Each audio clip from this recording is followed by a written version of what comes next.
Сәлем, бұл видеода саған қанты диабеттің екінші және де үшінші типтер механизмін оңай әрі түсінікті тілде айтып беретін болам. Сол үшін видеоның соңына дейін қара. Қанты диабеттің екінші типінде көп жағдайда артық салмақтың әсерінен бета клеткаларының өндірген инсулині организмге жеткіліксіз болады.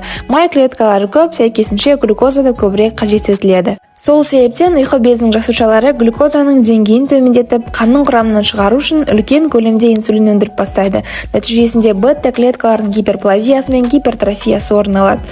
Бұл схема тек қана аз уақытқа глюкозаны нормада ұстап тұруға көмектеседі, кейін бета клеткалары істен шығады. Бета клеткалардың азаю мен инсулиннің төмендеу әсерінен қанның құрамында глюкозаның деңгейі жоғарылайды. Нәтижесінде науқастарда гиперглицемия дамиды. Ал қанты диабеттің үшінші типіне келер болсақ, бұл кезде ұйқы безі механикалық зақымдалады. Соның әсерінен бета клеткалары инсулин өндірмейді.